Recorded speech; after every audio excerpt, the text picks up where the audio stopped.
दोस्तों, हमारे पुराणों में 4 युगों का वर्णन मिलता है। सतयुग, त्रेता युग, द्वापर युग और कलयुग। कलयुग को एक श्राप कहा जाता है, पर क्या आपको पता है कि इस पृथ्वी पर कलयुग कैसे आया और कैसे हुई थी पृथ्वी पर कलयुग की शुरुआत? क्या आपने कभी इस बात की ओर ध्यान दिया है कि ऐसा क्या कारण रहा होगा जिसके चलते कलयुग को धरती पर आना पड़ा? अरे वहां न सिर्फ आया बल्कि यहां आकर यहीं का हो गया। तो आखिर क्या रहस्य है कलयुग के धरती पर आगमन के पीछे? तो आइए जानते हैं। दोस्तों, पौराणिक मान्यता के अनुसार जब धर्मराज युधिष्ठिर अपना पूरा राजपाट परीक्षित को सौंपकर अन्य पांडवों और द्रौपदी समेत महाप्रयाण हेतु हिमालय की ओर निकल गए थे, उन दिनों स्वयं धर्म बैल का रूप लेकर गाय के रूप में बैठी पृथ्वी देवी से सरस्वती नदी के किनारे मिले। गाय रूपी पृथ्वी के नयन आंसुओं से भरे हुए थे, उनकी आंखों से आंसू बह रहे थे। पृथ्वी को दुखी देख धर्म ने उनसे उनकी परेशानी का कारण पूछा। धर्म ने कहा, देवी, तुम ये देखकर तो नहीं रो रही हो कि मेरा बस एक पैर है, या तुम इस बात से दुखी हो कि अब तुम्हारे ऊपर बुरी ताकतों का शासन होगा? इस सवाल पर पृथ्वी देवी बोली, हे धर्म, तुम तो सब कुछ जानते हो, ऐसे में मेरे दुख का कारण पूछने से क्या लाभ? सत्य, पवित्रता, क्षमा, दया आदि गुणों के स्वामी भगवान श्री कृष्ण के स्वधाम जाने की वजह से कलयुग ने मुझ पर कब्जा कर लिया है। पहले भगवान कृष्ण के चरण मुझ पर पड़ते थे, जिसकी वजह से मैं खुद को सौभाग्यशाली मानती थी, परंतु अब ऐसा नहीं है। अब मेरा सौभाग्य समाप्त हो गया है। धर्म और पृथ्वी जब आपस में बात कर ही रहे थे कि इतने में असुर रूपी कलयुग वहां पहुंचा और बैल और गाय रूपी धर्म और पृथ्वी को मारने लगा। राजा परीक्षित उसी मार्ग से गुजर रहे थे जब उन्होंने अपनी आंखों से यह दृश्य देखा तो वह कलयुग पर बहुत क्रोधित हुए। राजा परीक्षित ने कलयुग से कहा, दुष्ट पापी, तू कौन है और क्यों इस निरपराध गाय और बैल को मार रहा है? तू महाअपराधी है, तेरा अपराध क्षमा योग्य नहीं है, इसलिए तेरी मौत निश्चित है। राजा परीक्षित ने बैल के रूप में धर्म और पृथ्वी के रूप में गाय देवी को पहचान लिया था। राजा परीक्षित उनसे कहते हैं, हे धर्म, सतयुग में आपके तप, पवित्रता, दया और सत्य, यह 4 कारण थे।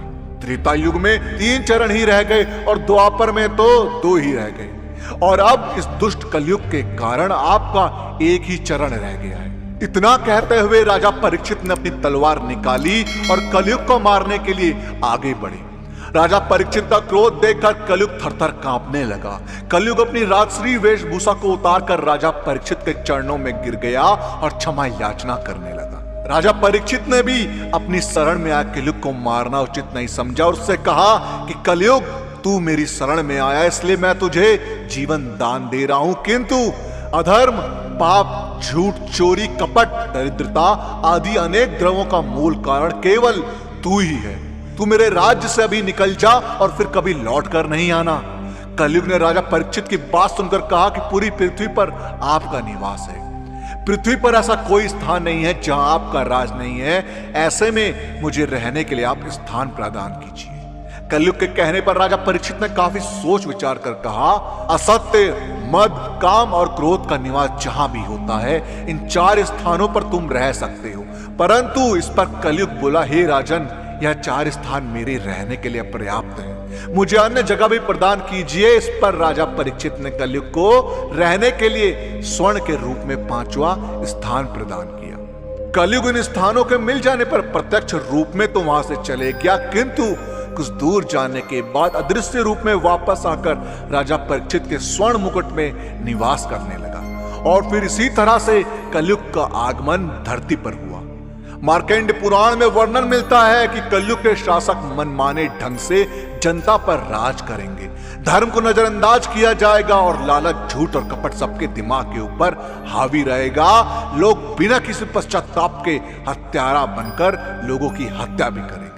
संभोग ही जिंदगी की सबसे बड़ी जरूरत बन जाएगी। लोग बहुत जल्दी कसम खाएंगे और उसे तोड़ भी देंगे। लोग मदिरा और अन्य नशीली चीजों की चपेट में आ जाएंगे। ब्राह्मण ज्ञानी नहीं रहेंगे, क्षत्रियों का साहस खत्म हो जाएगा और वैश्य अपने व्यापार में ईमानदार नहीं रह पाएंगे और पाप अपने चरम पर होगा। दोस्तों, आपका कलयुग से जुड़ी इस घटना के बारे में क्या कहना है, हमें कमेंट्स के माध्यम से जरूर बताएं। और इस वीडियो का पार्ट 2 चाहिए हो तो कमेंट्स में पार्ट 2 जरूर लिखें। और साथ ही साथ अगर आपको हमारी आज की वीडियो पसंद आई हो तो टारगेट रखते हैं 5000 लाइक। अब 5000 लाइक इतने ज्यादा तो है नहीं, तो इस वीडियो को लाइक और शेयर करना ना भूलो। जिन लोगों ने अभी तक हमारे चैनल को सब्सक्राइब नहीं किया, उनसे मेरी गुजारिश है कि हमसे जुड़े रहने के लिए और ऐसे ही और भी वीडियोस देखने के लिए हमारे चैनल को सब्सक्राइब जरूर करें।